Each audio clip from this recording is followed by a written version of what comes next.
Yes, what's happening? We're back. Good. God, when they call me TTB, the traditional bricklayer. Listen, I hope you're all well and all good and all safe. How's everyone been? Listen, thank you for all the previous comments. The interaction's been fantastic on here. A really good learning place. I love sitting reading the comments, you know, even the ones I don't agree with, and you know, I'm fair. I look at from all angles. Remember, as a good bricklayer, not saying I'm a good bricklayer, but I'm saying if you're going to be a good bricklayer, these are the morals that I live by. There's three sides to every story, okay? Yours, theirs, and the truth, okay? And to have that ability to look at everything as a whole from all angles, I think is important, okay? And it takes you forward in life, especially when laying bricks, you know, keeping that discipline, trying to keep that consistency whilst working with inconsistency. That's the best thing. Right, today's videos is on pricing tips, pricing jobs. I want to make this channel a place where we can go to, or learning bricklayers can go to for advice and just to learn, you know. I don't want it being the same thing every day. So if you go through my videos, if you're new to the channel and you go through, there's a variation of videos on here which I think is good for development and learning, and also gives us key points to talk about. Right, I just want to hit and touch base on pricing jobs. I put something up on our Instagram the other day and a few people hit home asking a few questions. I was quite surprised a lot didn't do that anyway. Right, so I want to go on and talk about pricing jobs. So first and foremost, I talk to a lot of bricklayers, you know. You always get the ones, oh, how you doing?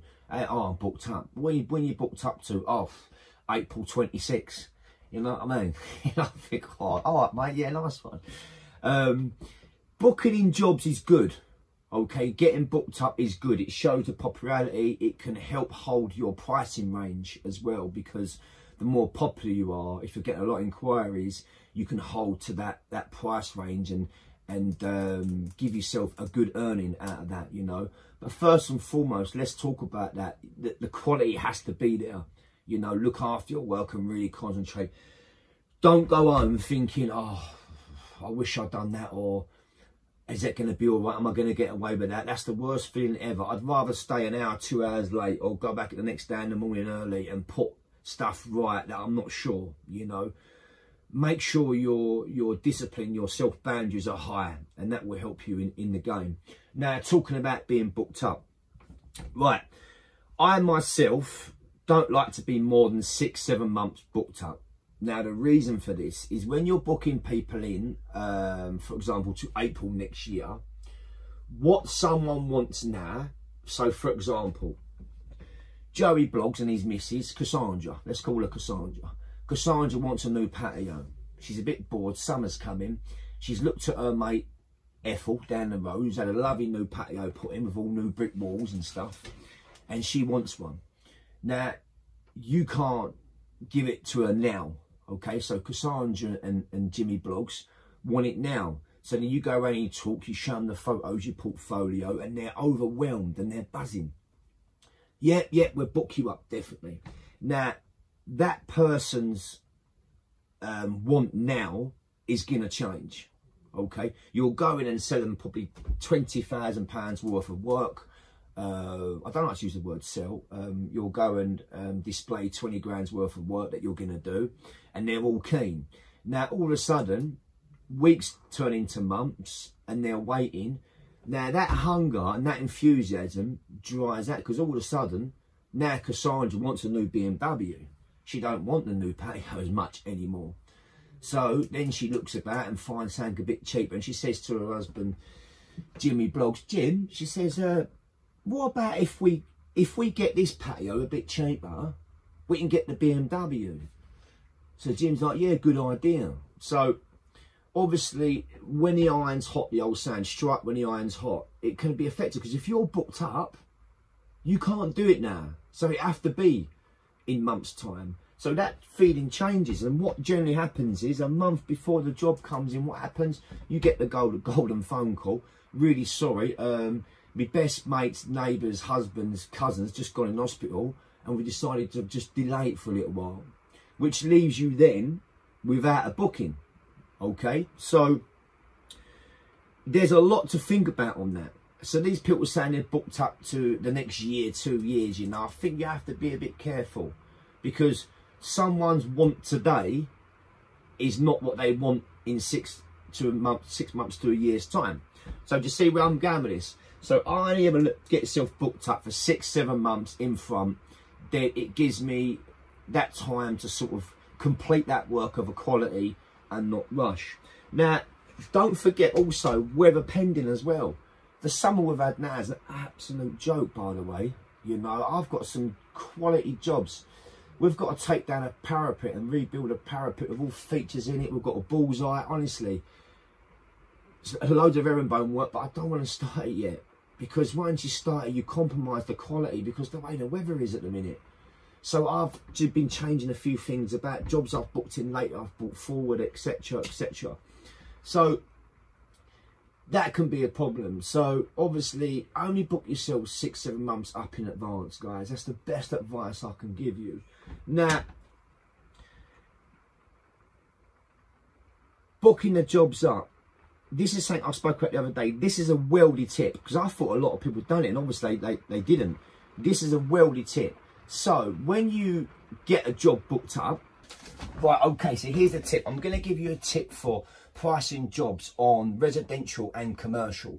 Okay, now the first one, residential. You've just priced the job.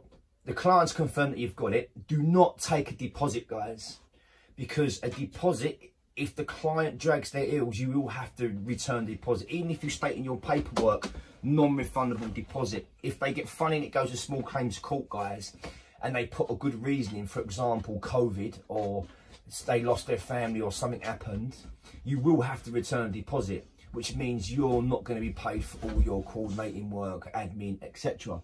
So how do you get around this? This is how you do. Booking fee. A booking fee is non-refundable, guys. You clearly state it's a booking fee. Now, a booking fee protects you for all your admin and coordinating. So, for example, I'm starting an extension in 2 weeks. I've coordinated all the plant, the labour, materials, the muck away, etc. I took my time, let alone pricing the job, okay, and talking and liaising with a customer, you know, producing a plan of works, schedule of works to the client, and they pull out. Now, if they pull out, that time that you've spent on that has not only gone, you've not been paid for it. Secondly, you've now got a void where you've got to quickly, if you're lucky, move other jobs forward or get other work in to replace that loss of earnings. So always charge a booking fee, because it gives you some sort of cover. Now, for example, if I've just done a garden wall, priced the garden wall, and it's £2,000, okay, client's confirmed, I book them in for 2 months' time. Now, that booking fee, I would charge around about £250 to probably around about £400, okay? Now, that commits them to me, okay? I've explained about the booking fee, small print, it commits them to me. So, as I was saying earlier, if Cassandra and Jimmy Bloggs change their mind, they're going to be less likely to change their mind if they're financially committed. Now, if you're good at your work and what you're doing, your reputation is good, they will want to use you. So they won't mind giving you a booking fee, okay? Because it guarantees the quality of work they're actually getting you. And you as an insurance get covered and paid for the work you've done off plan, what people don't see. You know, when you come home late, you go around after work to price a job, and you're up to 10, 11 o'clock on a Sunday pricing jobs, and you're on your phone sorting stuff out. That's what you're securing and getting paid for. Now, that garden wall job is £2,000. They're not paying £2,400 because you just take the booking fee off the total at the end. So the balance due would be £1,600, say, for example. So they understand that. And it's fair. It commits them to you and you to them. Okay? I'm surprised a lot don't do that anyway. I've been doing that years. Now, what happened to me was I had a small claims battle, a little turnout, over £1,200, and I was paid for legal advice, and that was the advice I got given moving forward, and it was fantastic, and I've been doing that for years, and it's really beneficial. Now, if I'm doing an extension of £100,000, you know as well as I do, the work going into drawings and coordinating is immense, you know, and you're meant to do that for nothing. You've learned your game, you've learned your trade, your education, and you're expected to sit on the back seat and do that for nothing. Get that booking fee. So the extension of £100,000, guys, I'm taking about £5,000 up front booking fee. And do you know what? If the client doesn't agree to the £5,000 booking fee, well, alarm bells are ringing. Because how are they going to pay £100,000 out? You know, when you go around and you suss a little bit out, you're a little bit weary of the customer, and you're looking at them thinking, have they really got £100,000? Am I going to be fighting money here on my payments, my stage payments? If they're not going to commit to you £5,000, guys, and your booking fee, walk away. And that's from my experience, okay? Because someone who means business and wants the job, and they've sourced you because of the quality of your work, they've seen your work on Instagram, they've seen your work on YouTube, or been recommended you, they will happily part with that £5,000 to guarantee you to them, okay? Now, a big thing that I was taught, and it's not being arrogant, guys, is you're also interviewing them. So don't go into the job begging. Don't go in, and all this, because it just doesn't work. You're interviewing them. You're good. You're booked up for a reason, guys. Yeah? So always remember that. Stand your ground and stand proud. And if they want to use Jimmy down the road, or Mohammed, or whatever, let them use them. Walk away, guys, and you'll go to the next job. And if you haven't got that big next job, don't sit there thinking, oh, I should have come down a bit. Just wait, price, and keep going. Keep turning out your good work, and it'll all come. It'll all come. Trust me. Right, good. So we've got it. So now let's go into commercial. Right, what tips have I got for commercial and pricing and being a contractor? Right, I used to, because I don't do commercial work no more. Okay, I try and stay away from it as much as possible. As I've got older, and I think that happens to a lot of bricklayers as they get older. You know, you become more utilised in what you do, and demand for you as a solo individual bricklaying contractor elevates. So from the commercial side, what I used to do, I used to be joined to a union. I had the bottom package. It used to cost me £13, £14 a month, and it gave me a legal backing, a court backing of up to 1.5 mil, guys. Okay, so if there was ever any legal dispute with work or money, I had the backing to go to court of up to 1.5 mil. Now, the package up, I think, was £28 a month, and that gave you 30 mil. No, sorry, 3 mil, something like that. Guys, I can't recommend it enough. I called upon the union several times. Now let me give you an example how it worked. Doing a job once on the price, put my prices in, and we got round first lift. Then load of trestles and bandstands turned up, and I was like, what's going on? They said, oh well, we're not doing the scaffolding, we're doing it off a trestle. And so I said, well, I've priced for scaffolding.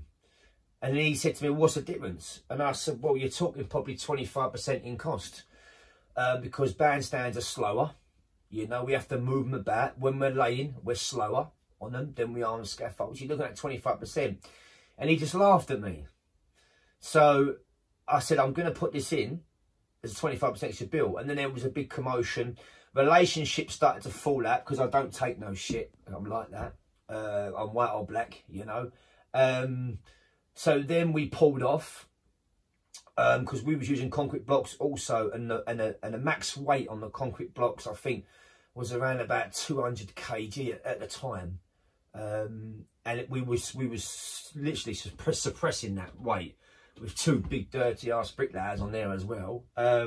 So we pulled off. The job come to a stop, and they sent me a letter threatening emergency rates, threatening to bill me my money plus money, because another gang had to get in at short notice, emergency rate. So guys, one simple phone call to the union, we hit along the lines of health and safety, making us work in an unsafe environment, blah blah blah. Guess what? Within a day, I got a phone call from the contracts manager and the quantity surveyor, the QS, trying to barter me down on the emergency rate to 25%. Answer was no. Within 4 or 5 days, my money was paid. Okay, plus a bit more for compensation because obviously we pulled off the job, etc., etc. So we did act in court with the union then, but the union was a massive backing, someone to have behind you. So look into that these days, because what they do, these firms days, you know yourself, you're on 30-day payments. You know, by the time you get paid, you're looking at probably into the 31st week.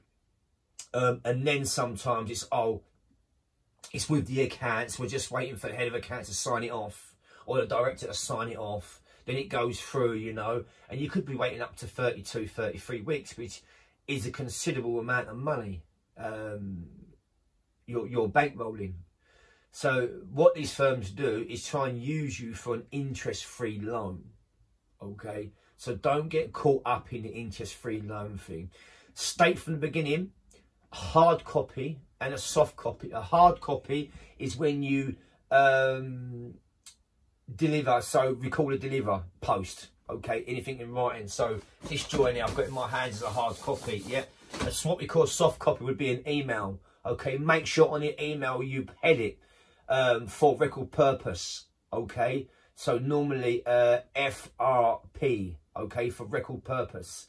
That states it as a legal document. Now, in this letter, you're stating as a legal document, you're saying that payments must be agreed and signed within the 30-day contract. Okay, and announcing that if breached the 30-day contract, an extra negotiation charge will be charged, or negotiation rate will be charged of 3 or 4%. So you're telling them if they go beyond 30 days. Guys, it's down to the commercial fitter, that big outfit, to address their payments, and in-house to employ the staff, the quantity surveyor, the contracts manager to sign, and the accountant to sign these payments off, to double check their payments, to cross-reference them with your invoice, and to get it out within 30 days. If companies are doing longer than 30 days, what they are doing now are just taking the piss out of you. Okay? Sorry to swear, but I'm going to be bold and straight down the line. Because what you're doing is theoretically giving them an interest-free loan. You are bankrolling their job, okay? Which then become dangerous, because if you accept a late payment, you put yourself under considerable amount of stress, fall behind on deadlines, then they've got you. As soon as you fall behind on deadlines, they'll counter-charging you. For example, the crane had to counter-charge you, you know, because you didn't get up to floor height in the right time. You counter-charge from the crane, you counter-charge from the chippies because the roof weren't on at a certain time. So it becomes a big rigmarole. So make sure you state from the off about this. Now, the union is a good one to have in the back pocket. Now, guys, my second bit of advice: if you're part of the union, don't tell anyone. Okay? Do not tell anyone. Unwritten rule, because people won't employ you or give you work if they find out that you are, because they know straight away they can't pull a stroke, and they know straight away they've got to do everything by the book. So another bit of advice: if you work with someone who are a little bit cushy with health and safety here and there, you know, getting late payments, you know, all right, John, Dino, your invoice this month, I'm going to pay you 60% of it, but I'll pay the other 40% next month. You know, once they know you're part of the union, they know they can't mess you about. Secondly, if they know they can't mess you about, they probably won't employ you. So keep it in the back pocket and only pull it out if you need it. Okay, good, excellent. So, advice there on domestic pricing jobs: getting that commitment from the client, which guarantees your time, okay, and also that commitment from you to them. That's it, guys. Really, I wanted to do this little one to take care of a lot of people, because a lot of people sending messages about being knocked, being held out for money, how do I go about pricing jobs and stuff like that. So I wanted to combine them all, which I've spoke about today. Okay, so there's some great tips and advice there. I hope you've not just turned off and got bored of me talking. I hope you take the information on board. It's a hard game you're in, guys, you know, and you have to protect yourself. okay? And you have to remember who you are now. A key point of this whole conversation, I think, moving forward, is remember who you are. Remember you're interviewing them, okay? So whether you're doing a small extension, a porch, or a new school, okay? When you turn up to the client and you look at these jobs, you're measuring up, put everything in writing. Yes, we call it for record purpose, make sure it's always headed. Secondly, you're interviewing them. Stand by your guns, okay? It doesn't matter if you lose that job and you think, oh, don't compromise, okay? Because just keep up your work quality and then the work will just keep coming. And people will realise you may not be the cheapest, you may not be the dearest, but they use you because you provide a good service, okay? Now, this comes from many years of experience, guys, okay? I myself went from being quite big commercially and then just cut it down to domestic and residential, you know.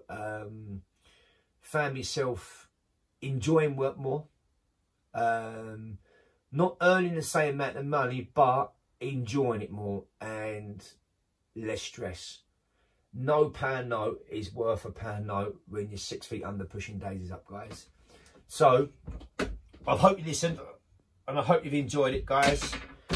Me and my caravan while I'm doing my self build, while I'm cracking on.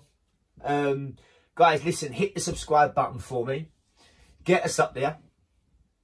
Get us the likes going. Those who are interested in Instagram, follow me on Instagram at The Traditional Bricklayer. We do daily content stories, having a laugh, bit of music up. You know, it's not always serious, having a bit of banter, just like normal life, really. And we're just keeping it real. So, guys, listen, I hope this will help. Be safe. God bless. See you soon. Bye for now.